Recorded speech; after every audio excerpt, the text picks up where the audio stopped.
Tetapi saya menafaatkan hubungan dengan Trump ini sama ada 40 minit dalam bis kereta itu ataupun ada dua lagi pertemuan, iaitu dua hala, Malaysia, Amerika Syarikat, kemudian ASEAN, Amerika Syarikat.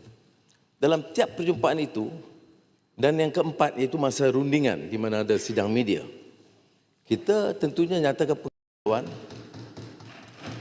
ya, termasuk ribuan mahasiswa, penghargaan kita kepada penjawat awam, sukarelawan dari mengawal dan menjalankan dengan rapi tugas itu dengan cemerlang.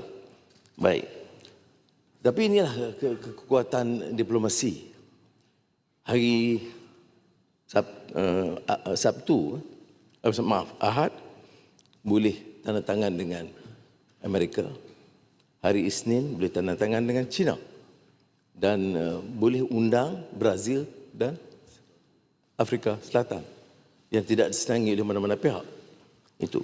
Tetapi saya menafaatkan hubungan dengan Trump ini sama ada 40 minit dalam bis kereta itu ataupun ada dua lagi pertemuan, iaitu dua hala, Malaysia, Amerika Syarikat, kemudian ASEAN, Amerika Syarikat.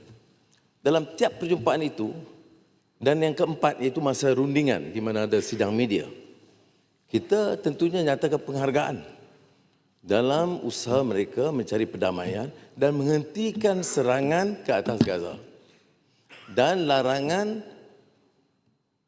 Israel menakluki mana-mana bahagian tebing barat. Kalau saya katakan dalam pertemuan empat mata di mobil itu mungkin akan dipertikai, tapi saya akan sebut di sini. Tentunya kita bincang soal Laut Cina Selatan, mengapa saya undang Brazil dan Afrika Selatan dan apa kekuatan Malaysia dalam ini dan hubungan baik dengan negara China. Tetapi di antara perkara pokok yang saya bincangkan ialah soal Gaza.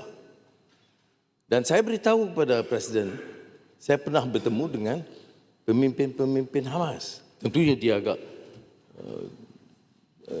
terkejut sedikit dan tanya saya mengapa, saya jelaskan.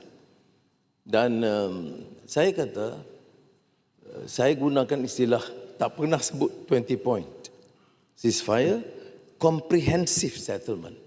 Kerana istilah comprehensive settlement, comprehensive solution itu istilah yang disepakati.